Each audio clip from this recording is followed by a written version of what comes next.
Hey everybody, welcome to the Book Leads Impactful Books for Life and Leadership. I'm your series host and leadership performance coach, John Jaramillo. This podcast series is about getting to the books that have impacted the lives and the people in my network. So these are great leads to get to those books that have impacted the way they operate in their life, their work, their business, all these worlds that intersect. I want to get to those books that have impacted them the most. And there are three categories of books that I cover in this series. The first is a book that they're sharing with me that I haven't read. The second category is where we've both read the book, whether specifically for the series or from our past lives. The third category is if I have the author and or publisher on who wants to discuss the message of the book and get that out there to the masses. And my guest today is Cameron Nathan Singh. And Cameron was born and raised in San Bruno, California. He primarily works in the business aviation industry and has such a dire passion for leadership and making an impact on the younger generations.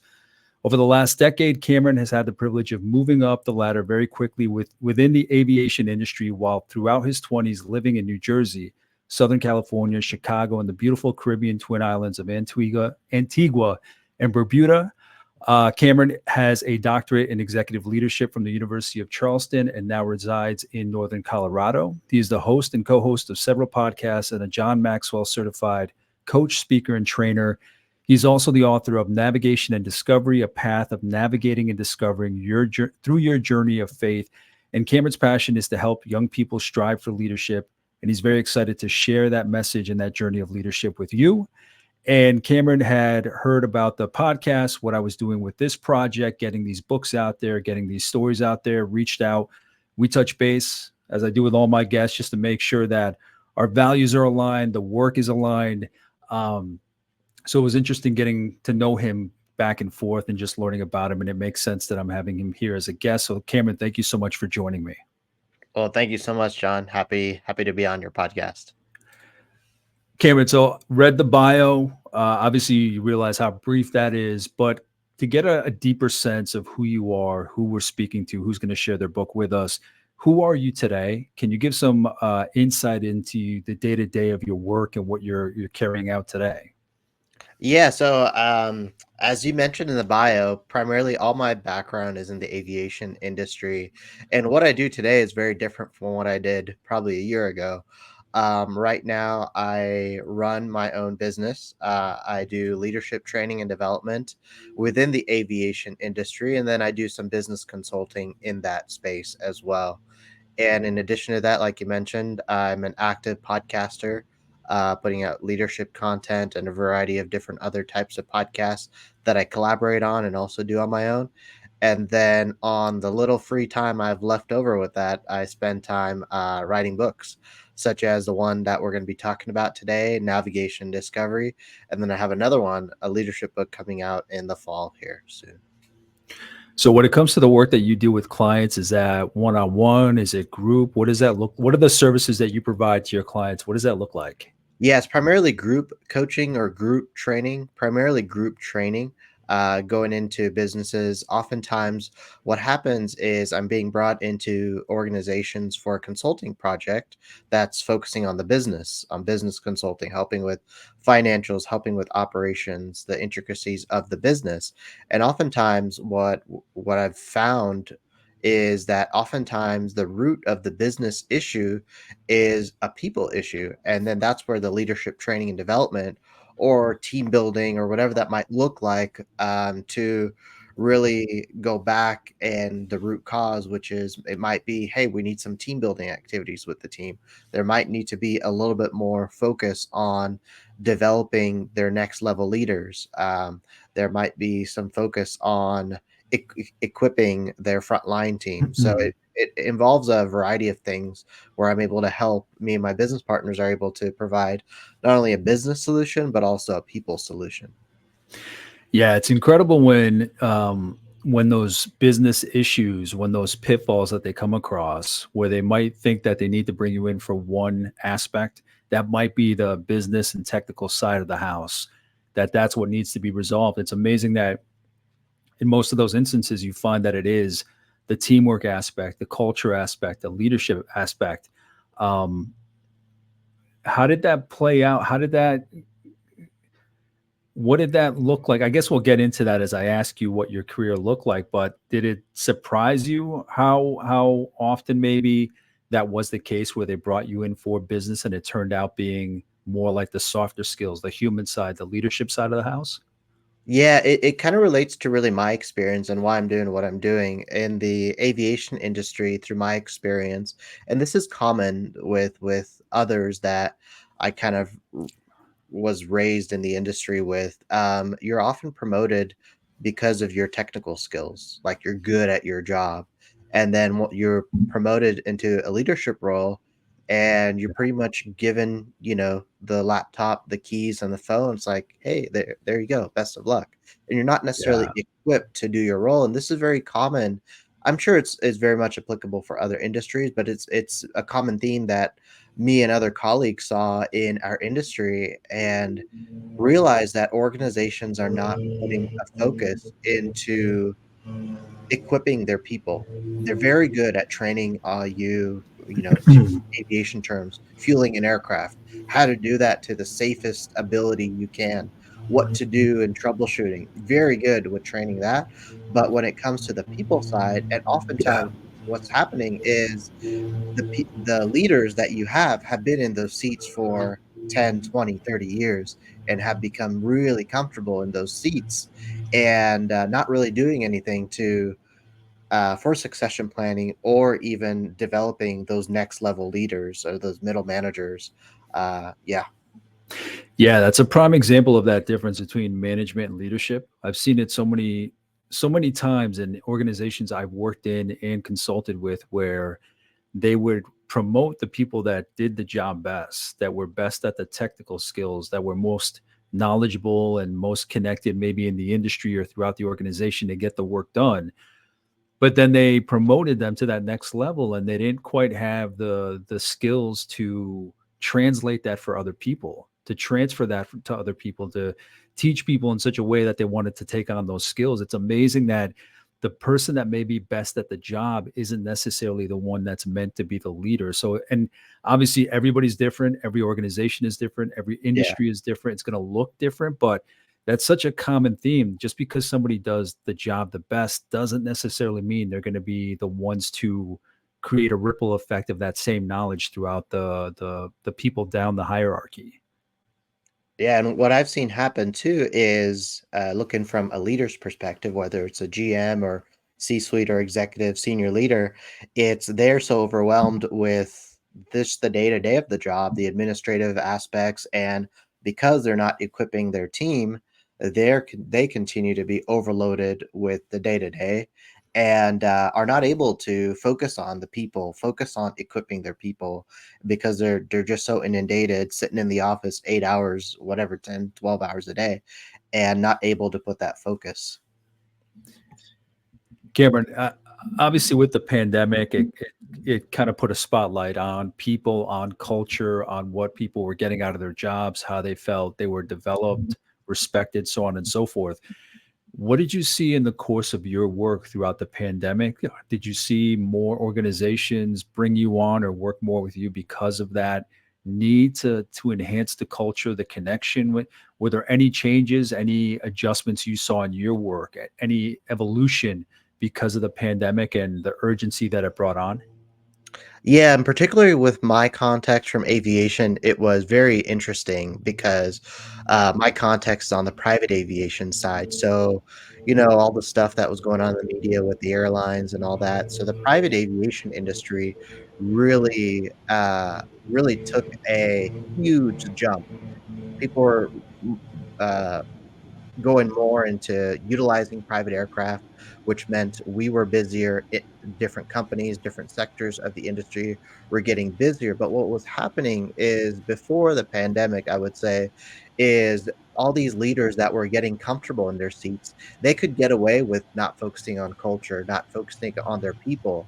It was very easy for leaders to get away with that. But what we saw a shift, and we're seeing it all over people are desiring culture more than ever. And so what happened is people started leaving these organizations because they realized that, why stick with this company if there's no reason to there's no culture here, there's no path for growth. Why don't I go to a better company where they're actually focusing on culture?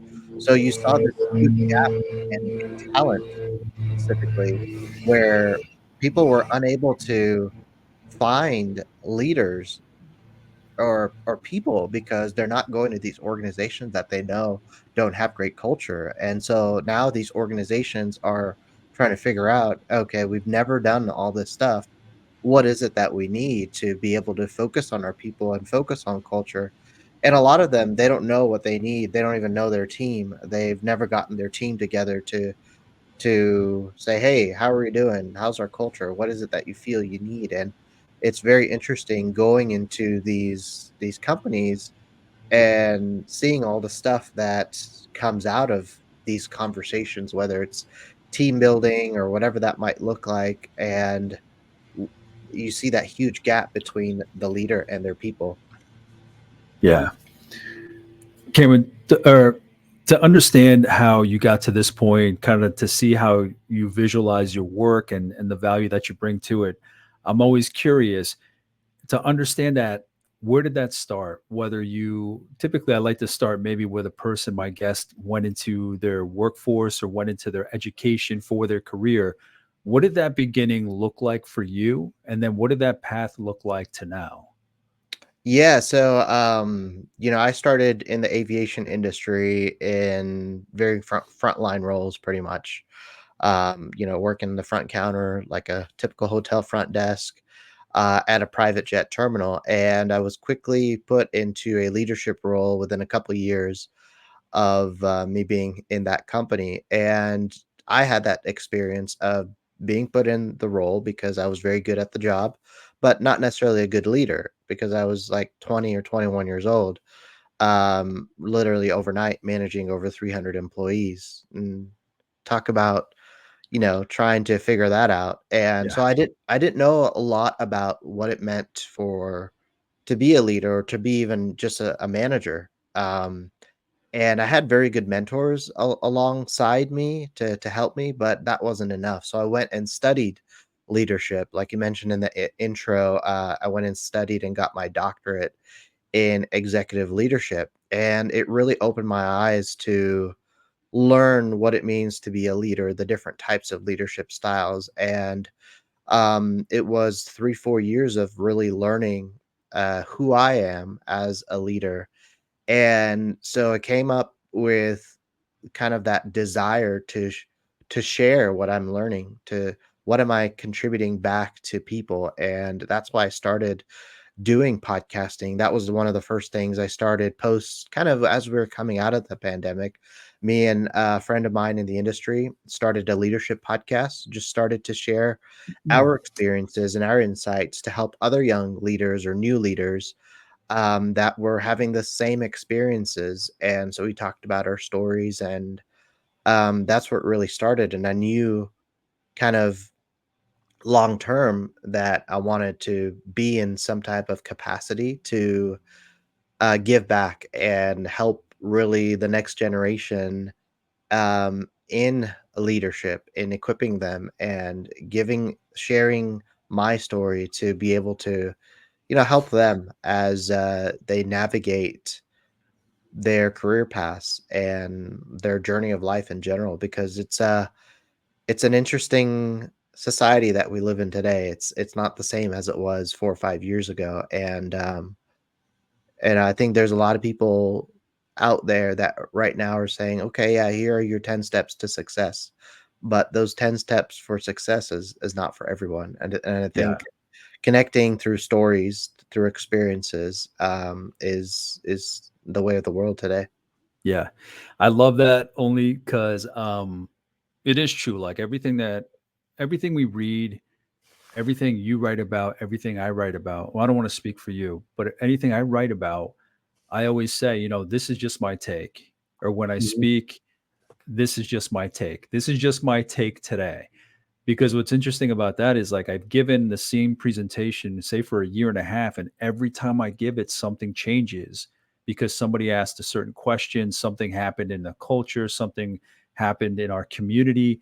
So everything is always evolving. But it's interesting. It's a great point that whatever we outline, it's not cookie cutter. It's not going to work across every single person. That's why anything that I write, anything I share, it's kind of like I want you to be aware of this topic and here are some things that you might use, see what works for you. So I appreciate you pointing that out, that it can't be prescriptive, standard prescription to everybody, that we're just all so different. Mhm. Yeah, and that's why in everything that I write, I talk about anything that I share. It's like, hey, this is my experience, my story. If you learn something from it, great. But this is just me being open and transparent about kind of my perspectives. And it's been amazing to see the impact of, especially through just the digital platforms and all that, because my network is like kind of across the globe from all the different places I lived in, and just to see the impact of little things that are very minute to me but big for others. It's amazing what people can take from your stories or experience.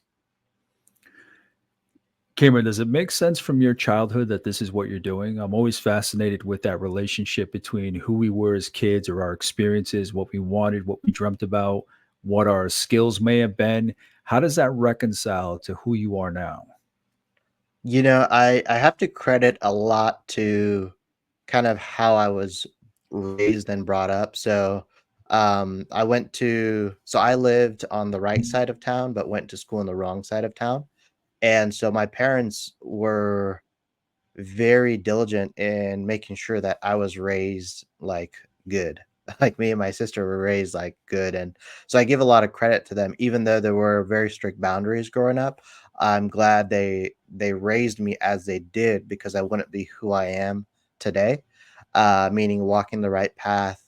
Faith is a huge part of my journey and life. And one of the challenges that I had early on is I grew up by an airport, San Francisco airport, a large airport, and I saw airplanes taking off literally every day, all day, all night. And that's how I really became intrigued by the aviation industry. And they didn't necessarily want me to go in the aviation industry, but I kind of explained it to them, what this might look like for me, and then they came to accept it. And they've continued to really support me in everything that I always have wanted to. And I would have never thought that I would end up owning my own business, owning getting a doctorate. That was never in the plans for me nor for them. They're like, just get your bachelor's and maybe go to grad school and you're good. And they thought I was crazy, but they continued to support me. And I think it's those skills that I learned early on in school, things like the things that I don't even think about nowadays, like what was it? Council president. I think that's what it's called. Yeah. Like being in those like leadership roles early on, like going through school, being looked up to for, doing good homework or whatever that is. And I talk about that in the book is, the stuff that I didn't realize where people were looking up to me already as a leader, even when I didn't even know that leadership was a thing. Yeah. Yeah. So the way in which they raised you, you said, you went to school on the wrong side of town, but you lived on the right side of town. And you mentioned faith. Was the way that they brought you up driven by faith or motivated or supported by faith? Heavily. My mom kind of helped raise my sister and I in the church, and I think for me, I didn't really think the impact that faith would have on my life, because as a child, I don't really understand it. You go to Sunday school, you go to church every Sunday. It's kind of just what you do. You're kind of Mhm. dragged to church, and I didn't Oh, realize yeah. until college and what really that meant for my life and journey. And I've always been very quiet about my faith. It's sort of been always something in the background, but it wasn't until it came to write this book that I realized how important that was through my career journey so far, even when times when I didn't think it was a part of me. And so I talk about that journey, and it's been really interesting the way it's opened up people's perspectives of faith. I know it can be sort of a controversial topic. And there were people that I've been friends with or mentors for years and years and decades. They're like, I'm so disappointed you didn't tell me sooner. And because they're willing to have those conversations. And what does that mean? I think a lot of people have come up to me asking questions like, I think I want that for my life, but I don't know what that looks like. Or even a great mentor of mine said, I know this is not for me, but I want it for my kid. And, it just opened up those different conversations. Yeah, it's interesting when you start writing whatever it may be, anything that kind of has to do with who you are, how you got to what you're doing, why you find it important. It's amazing how you may have a general idea as you're living that path, but then when you actually sit down and write it, and you kind of have to dig for the reasoning that led you to that path, to using those tools, and you find, like you said, like faith was always something that was there, but then in writing this story and writing your story and writing this book, you realize how much of a part of that whole process that is. I think that's fascinating that we don't realize it until we pause, look back, and take notes or write out the story or whatever it may be. Yeah, and before writing this book too, like I've always compartmentalized my life too. Like my church life was like separate. My, personal life was always separate. My school life was separate. It was all like separate things. And it wasn't until I heard this from I, another leadership podcaster, Craig Rochelle. He talked about how he ensures that his private and public life matches is very much aligned. He's the same on stage as he is off stage. And that's not easy to do, but Mm. it's still something that I strive to towards is making sure that my public life is the same as my private life, and that I don't shy away from certain elements of my life. I want to share who I am holistically rather than just sharing parts of me. So, Cameron, we've talked about leadership. We've talked about distinguishing between leadership and management, but what are some other aspects about leadership that stand out to you? What does leadership mean to you? For me, leadership has always been about people. And I think even when I was not in leadership roles, um, I was all about people. And I think the roots of that come from, of course, my faith, but also my parents, because my parents, I would say, are very conservative people with their opinions, beliefs, their ideals, but they embraced everyone that they encountered. They embraced people in their homes that they barely knew. They just loved people. They still do, of course, but I just saw that come out of them, and I think that trickled down to me, and that's what leadership is all about. It's loving on people no matter who they are. It's really embracing them and getting to understand them. And I think that's what's lacking in leadership today is like, we're so quick to judge based on our biases and all that, and we're not willing to, as leaders, understand the people on our team and embrace them for who they are. And it takes a lot of intentionality in leadership to do this, but I've seen the Mhm. fruits of it through my many leadership roles and experiences, is really focusing on the people. All that other stuff, the business stuff, the day-to-day administrative stuff, the emails, all that will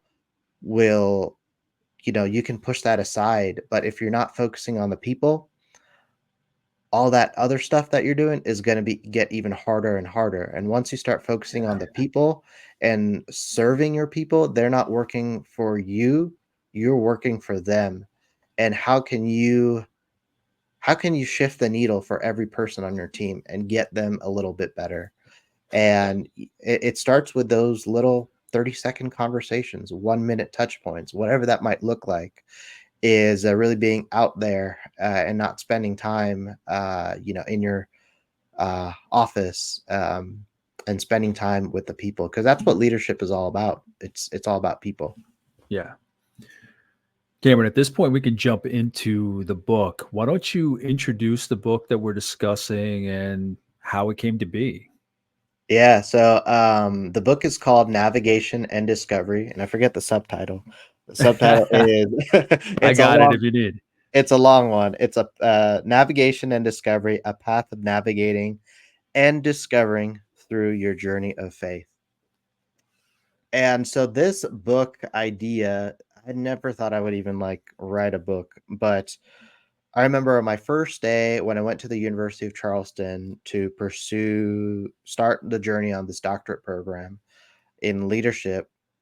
They were talking a lot about, yes, you're going to learn all these concepts, you're going to learn all these theories, you're going to learn a lot about leadership, but what is it that you're going to do to contribute to the body of knowledge of leadership? Mm. And that really struck a nerve for me. And there's a guy, I'll never forget him. And I never even talked to him like since I finished the program. Should probably reach out. His name is Richard Curtis, former military. And I remember the first day we were done after a long day of just orientation. He said, he's like, I told him my story, kind of my journey. He's like, the first thing you got to do is write a book once you finish school. Is you got to write a book and continue writing and don't stop. Continue doing that. And that was something that he planted a seed in me, which I never could let go of. And that was one of the things on my heart and that I wanted to do. But I never had the time to like make that time to think about what am I going to write about? What am I going to share? So I went with some friends that I lived in the Caribbean. We went out to Tarifa, Spain, for one summer, a few summers ago, and I finally had some time to myself and had my notebook and started writing on what does book writing look like for me. And I came up with 4 parts: part one, part two, part three, part four. This was going to capture kind of my whole leadership journey so far at different levels. And then I'm like, okay, I know what I want to write about, but now what? Because I don't have the experience. And I was researching, how to self-publish, how to, all these different publishers. You give them a lot of money and they do all the magic for you. I'm like, I don't want that because they may not truly believe in what I want to do. Mm. And it wasn't until I encountered an individual, Dr. Sam Chand, a great friend of John Maxwell, and went to one of his leadership conferences that he hosts on an annual basis out in Atlanta, Georgia. He does a lot of consulting for churches and leadership development, and he's an author as well. And his CEO came up at the end of the conference and said, "Hey, do you have a message on your heart that you want to share?" He's like, "Well, we have a solution for it for you to do that." It's at a lower price point. They have their own publishing company. You control the process. You guide the process. And I was like, "Yep, that's me." And I remember I was in a car in New Jersey and I was traveling and had the first phone call with this publishing company and was like, this is it. This is someone believes in my message. I've controlled the process. And so this kicked off really a journey of writing my first book and had a coach along with it. And one of the first questions I was asked is, how bold do you want to be about your faith? And I said, as bold as I can be. Mhm. And what I really wanted to do, those 4 parts ended up turning into 4 different books. So this part one is actually this book, Navigation Discovery. And what this is it really goes through my early years, kind of what we're talking about, growing up in California, how I came interested in aviation and kind of my journey in college and things like that. And then how my experience was entering the workforce and what the things I learned, mistakes I made in the early years of being in the workforce, and how to set yourself up for success and growth, and how do you really hone in on, in those frontline roles, how do you own the room, how do you look the part. I talk about a lot of these different things from my experience, because I've never learned that from anyone or any book. I learned that really from trial and error through those different experiences and also great mentors. Gabriel, a few questions. So where between when the gentleman had asked you or told you should write a book, and when you finally met the publishing company that was right for you, where in that process did you determine that it was going to be very much founded in your faith? Were you already in tune with your faith to that extent, or was there more growth in your faith and then you included it? When did you decide to include faith to such an extent in your book? I think it wasn't until that's a good question because I don't think that I intended to talk about my faith in the book until I really and understood this publisher, understood this company and the things that they recommended to. Because I think what I was doing is I was still trying to compartmentalize, right, my life, and I only wanted to show one aspect of my life in my initial brainstorm, which was the leadership journey. And I came to realize that that was probably the wrong approach. And so I actually hired on one of their coaches that really trained me to say, that challenged my thinking to incorporate all of me in the book rather than just one area of my life, because it was strictly going to be 4 leadership books or a leadership book with 4 parts. And that's not what it ended up being. It ended up being something that was sharing my story, sharing my challenges, and I only wanted to share the good parts. I didn't want to share those because some of these things I've never even shared with my parents, and my parents read Mm. for the first time some of these stories as the book came out. I didn't even give them a preview of the book or anything. And that's the reason why I was very hesitant about sharing, those challenging times or stories that maybe I didn't want to share out there. But I realized that putting my true self out there, putting my most authentic self out there, showing all the trials and tribulations, showing all the times I failed. Even most recently, one of my cousins shared that. She's like, wow, I never even knew you experienced that much failure, because all we've seen through the lens of whatever social media has been just success after success after success. So, Yeah. yeah. I mean, that's why I think it's so important to show all those pieces, to be transparent, as you've said. You've used that word, to be authentic, as you've said. You use that word. I think it's so important to show everything because, again, people look at the facade from the outside. They look at your chapter 20 when they're on chapter 1. Excuse me. And we should all be better about that, but sometimes it stops us because we only see the highlights in someone's life and we don't know the lowlights, if you will. Hmm. But it's so important to show that it's all part of the process. I could jump into a bunch of cliches right here at this point, but I think you just have to show everything so it shows people that it is a process, that it is falling down, that it is getting knocked down, and it is that resilience that pushes you forward, whatever it may be, however it's fueled. It's different for you than it is for me, than it is for your cousin. But I admire that you could put all that out there because I think it inspires people that, okay, I fell. Some people may think before they read your story, know about it, their mindset might be, I fell, I failed, I'm done. That's it. One Yeah. time, I can't go back. I can't go back to the drawing board, come back and risk another knockdown.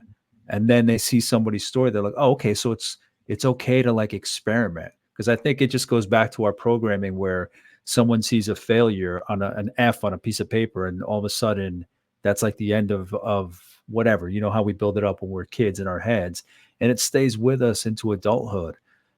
We don't get into that mindset that everything is an experimentation. Go out there, try new things, try different things. So I applaud you for sharing the ups and downs, everything. Yeah, and I think it's even with people of my generation or even the newer generation that are coming out there, they want this perfect life. Like, okay, they plan it all out in this timeline. It's all going to work out. Things are going to go well. But when they realize it's not going their way, the tendency is to just quit. The tendency is just to quit or give up, but not realizing that that's a whole part of life. And that's why I wanted to share my story to help these new generations and saying, hey, it's okay if you fail. It's okay if things life doesn't work out in the way that you want it, because it just means that you might be called to something else or called in a different direction. And I think just sharing that, hopefully it helps people. Cameron, you've mentioned younger generations. I've mentioned it. It's in your bio. Obviously, younger generations are the ones that are learning about themselves. Therefore, they're learning about leadership. They're learning about growth and development. Um, you work a lot, maybe with seasoned executives, but where does that focus on the younger generations? I know they're the ones, obviously, that have to learn those leadership lessons. I mean, we all do, whatever the age. But where does that desire to focus on the younger ones? Where does that come from for you? I think it comes from like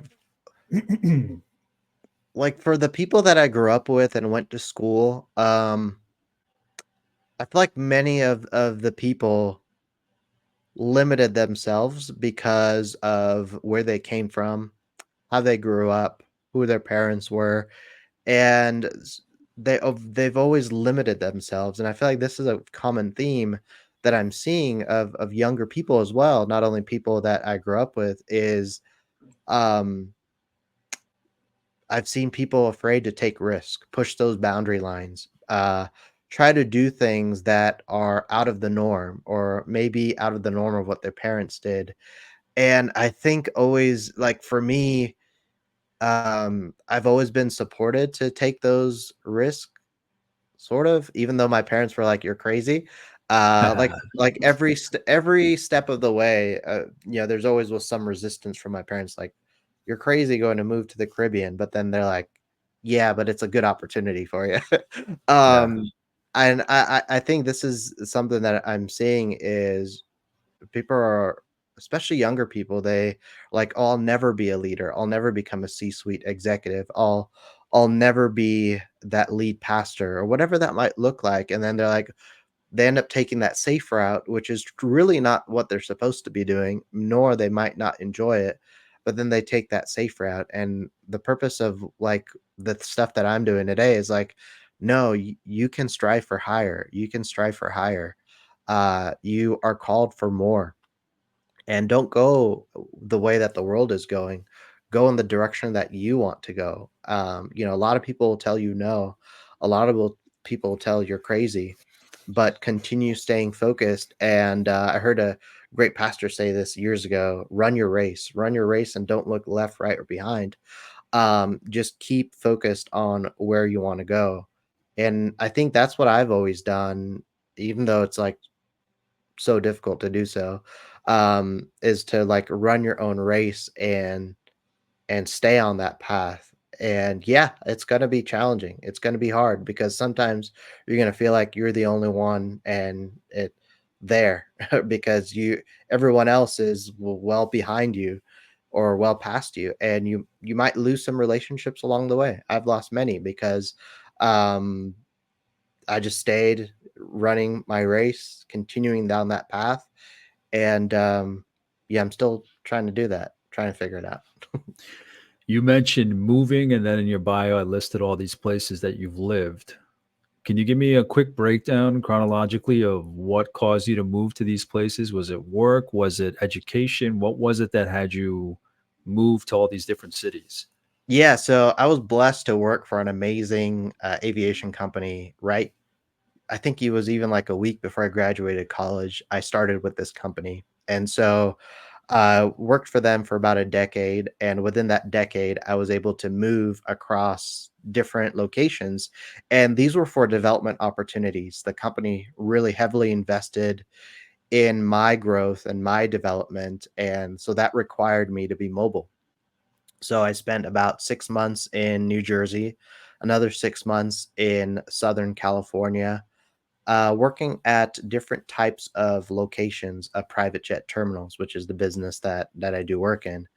And then where else did I live? Oh yeah, then I moved to the Caribbean, and that was an amazing experience both on a professional level and personal level. I grew heavily on from that experience, and that's actually what I'm going to be talking about in book 3, which hopefully comes out next year. And then was in Chicago and now in Colorado. So it's always been for work, and I've always had to hit the reset button every time I've moved, and that's been another challenge, and could be on a possible another move again. We'll see how things go with that. But yeah, it's been for me, it's been the way I've grown both professionally and personally. I've grown to embrace different types of cultures, East Coast versus West Coast culture versus Midwest culture versus Caribbean culture, and living abroad and the intricacies that come with that. And I'm very thankful for those experiences. And yeah, I wouldn't have been able to do it on my own. So, yeah.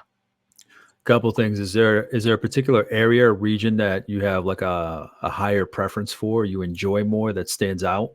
I love the Caribbean. Oh, That's like that was that's the easy answer. yeah, Come well, on. that's a place where I called, my second home, because as an expat, being in a foreign country can be very, very challenging. And there's other expats that were there at that time and were having even more challenging times because they weren't embracing the culture. And once I got to embrace the culture there, it felt like my second home. And I still go there every 6 months or so and in touch with a lot of people there. Still doing some leadership work out there. And that's kind of one of my top regions to go and visit. And the other thing I wanted to ask was, we know the doctorate, but what were the other degrees in education that you got? What were the industries? What were the programs that you had um, gone to school for?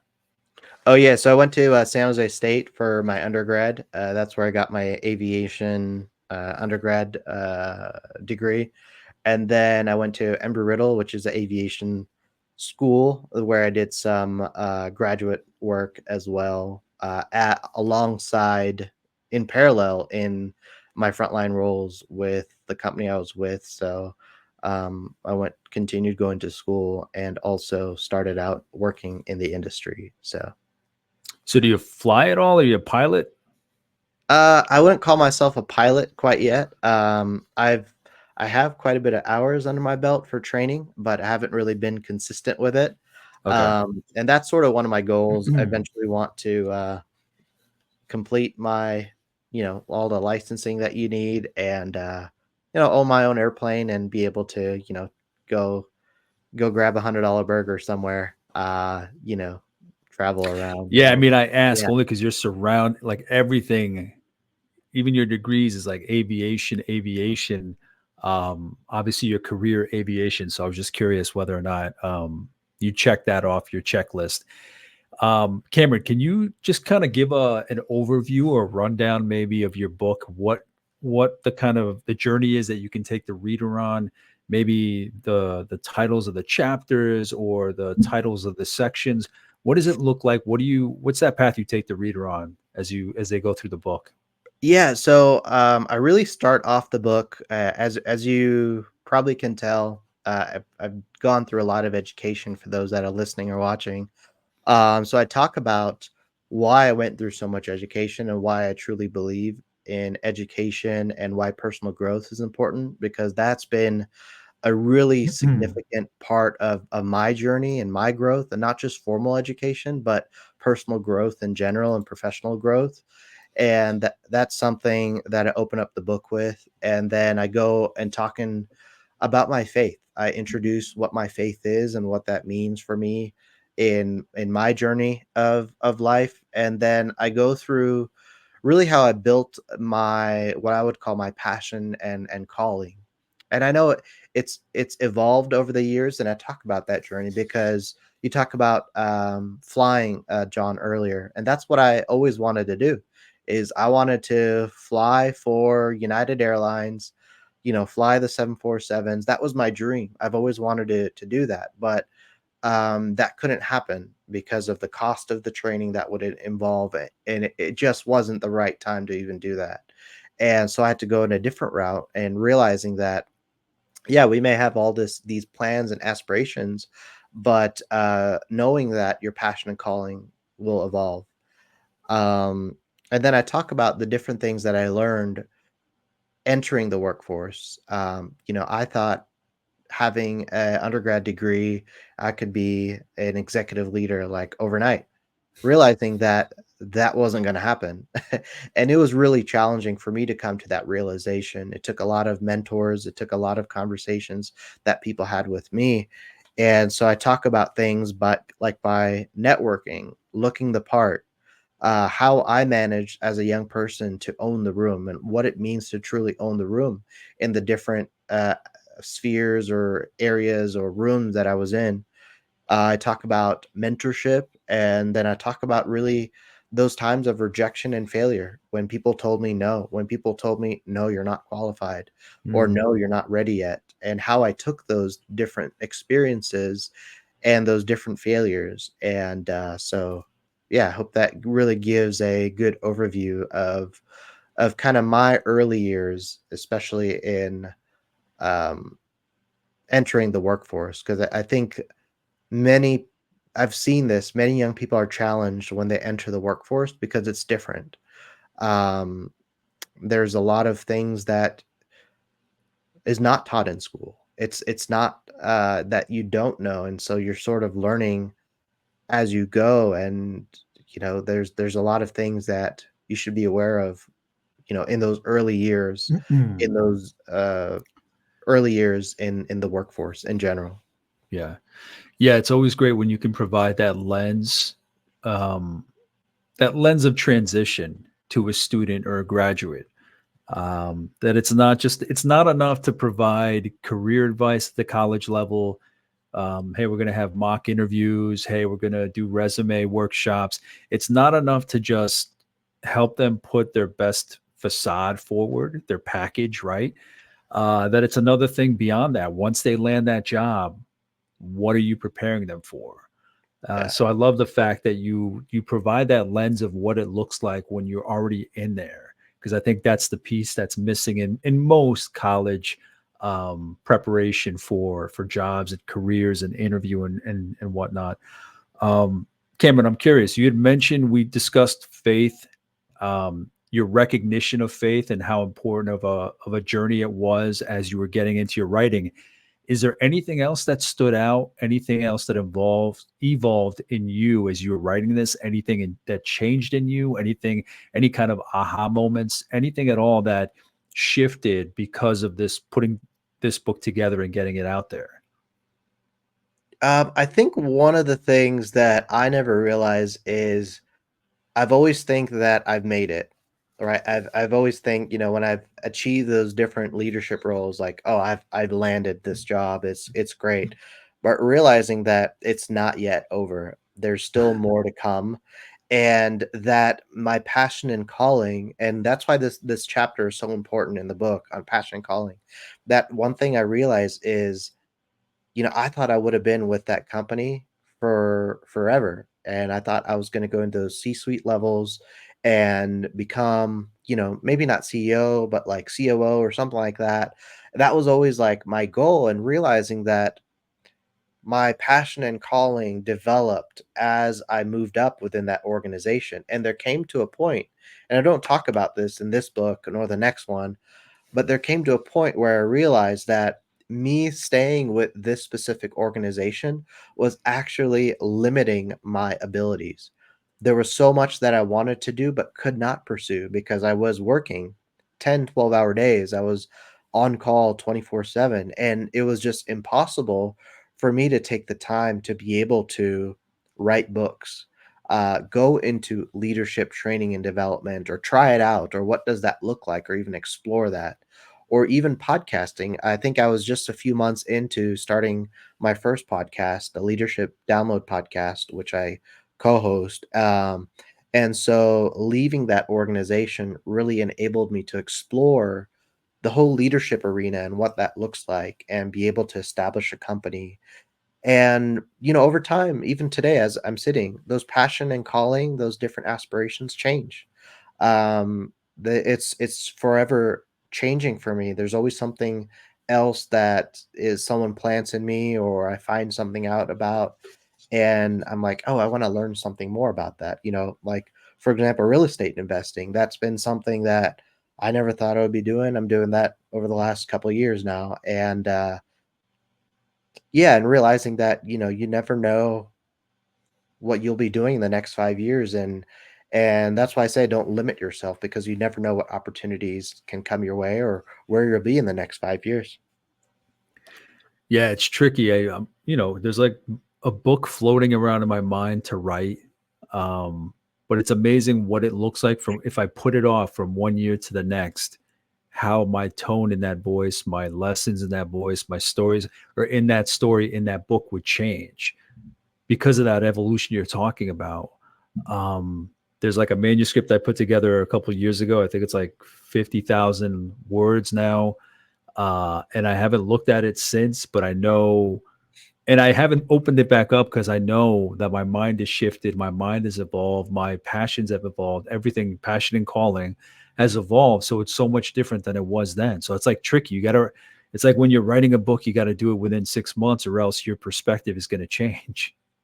Yeah, that's so true, and, even those 4 parts that I wrote back a couple summers ago of the book ideas, I really wanna get through these 4 book ideas so I can go through other ideas that I have, other leadership books, other types of stuff that writing that I wanna do, and, it's more of a way I found, like, book writing is more of a way to share my story to people within my network because I have such a vast network, like people across the globe and people that I don't really stay in touch with. I'm terrible at that too.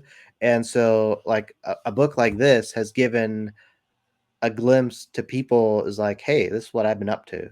This is was my life in between these years. And that's what I was been focused on. And if anyone outside that reads it, I mean, that's great too. So, Yeah, absolutely. yeah. So when it comes to my next question is always what's next for your writing? You've alluded to the 4 books that you want to write based on those 4 parts.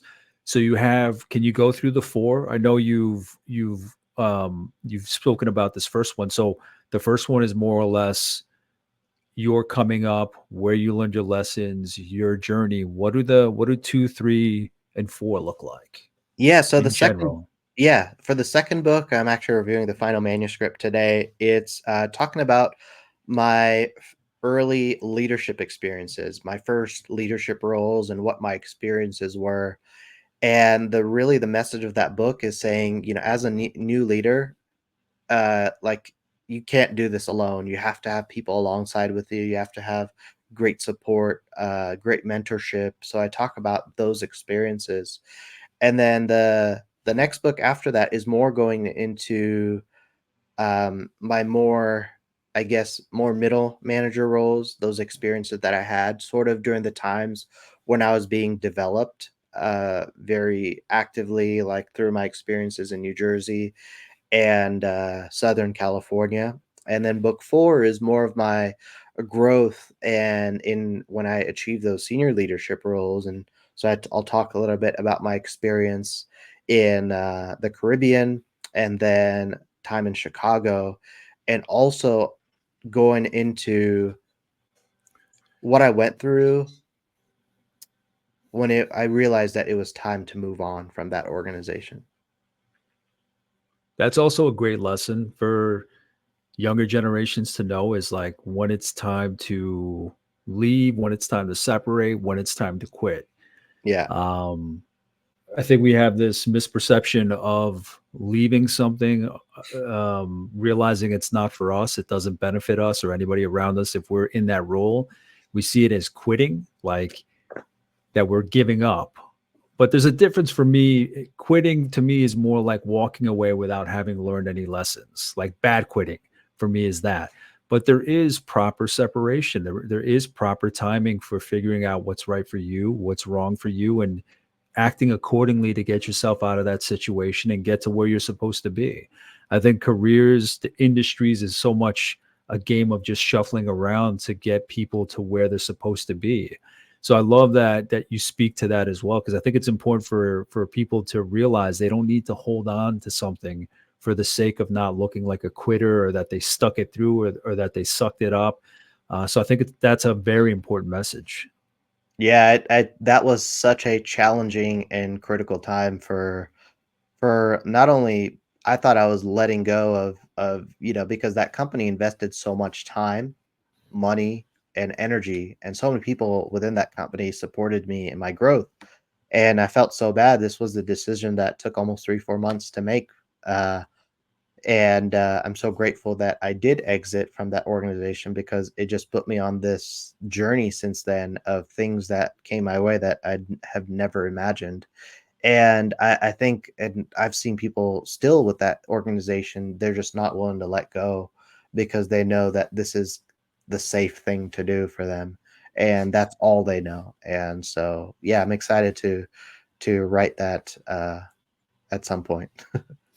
Cameron, what books have inspired you or made an impact on you? Obviously, today we're here to discuss your book, but which ones have stood out to you and kind of opened your mind to think in certain ways that have benefited you?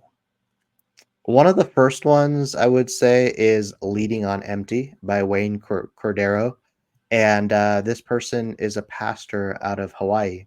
And he talks about his experiences in leadership roles where he didn't have the right systems in place or the right rhythms in place. And he ended up truly leading on empty and leading to burnout. And I've hit burnout about a couple times throughout my 20s in various leadership roles. And so I learned a lot in terms of how do I balance taking care of myself and also putting in the time and effort into my, I guess you would call the day job, or the what I do as a career, and realizing that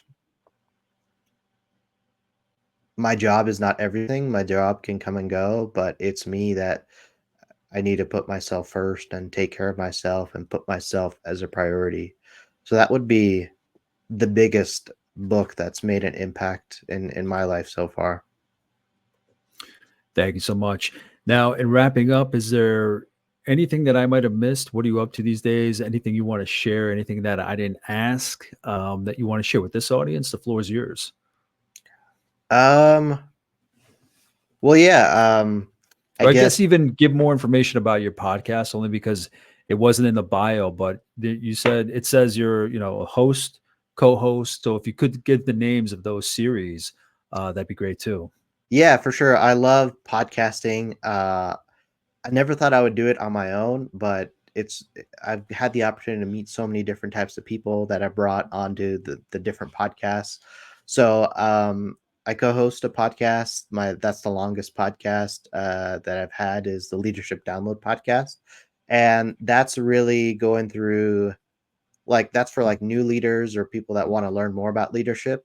Then I have an executive leadership podcast. It's called the Executive Leadership Podcast, where people are aspiring executive leaders or want to learn how to develop their executive leadership or senior leaders. That's for them. And then I have another podcast, which is a spinoff from this book. It's navigation and discovery, and it's an opportunity to bring other people on the podcast to share their stories from different backgrounds, different faiths, different industries, to be able to learn from them. And then the final one, it's just a brand new one. It's a faith-based podcast called Divine Revelations Unleashed, and that is for people that are exploring faith or want to deepen their faith. So that's kind of the things that I do in the spare time that I have. And it's been, I don't know who's listening, but it's been a great way for me to meet people that I've always looked up to, whether it's in the faith world or leadership. And so it's a way that I've been able to grow personally and professionally. Cameron, so what are some of those conversations that take place, for instance, because it is faith based? And I remember you saying, mentioning, I think it was a father who got it for his daughter, and he said, I don't follow any particular faith, or I'm not into it, but I think it was a good book for my daughter. What did those conversations look like when you come across people that don't subscribe to any particular faith or your particular faith? I know that's kind of like an odd question. I'm trying to get to see what that conversation is between somebody that wants to learn the lessons of leadership but may not subscribe to any kind of faith at all. Yeah, one thing I realized is I think growing up, I've always seen faith being a very, very, always a very controversial topic, where it has divided rooms, it's ruined relationships, just because when the beliefs don't align, people think, my way is the right way, and the other person thinks my way is the right way too. But I've seen a shift over the years, and I would say maybe the COVID helped with all this, loneliness and challenges that people have faced, and people realizing that their job is not everything. It's that there's a greater purpose for their life than just what they do.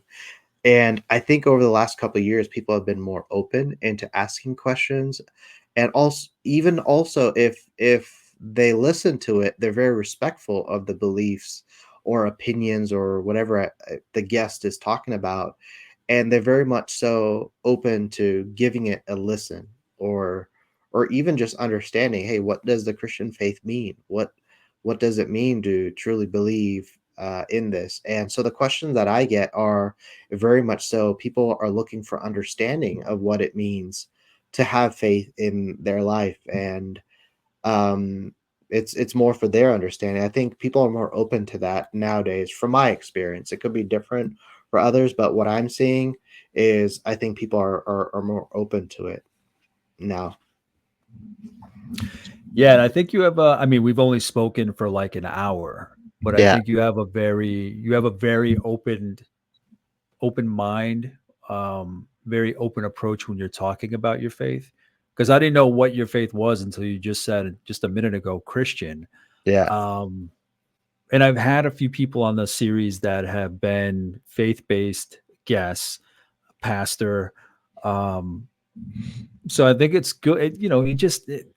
There's just something about talking to people of faith, that faith is a strong foundation in their life, where they want to put it on you. They want to, I don't know what the right wording is, but they really want to put that first. But then there are people like you that are founded in their faith. They stand in their faith, but they're very open. They're very welcoming. They have this great energy about understanding.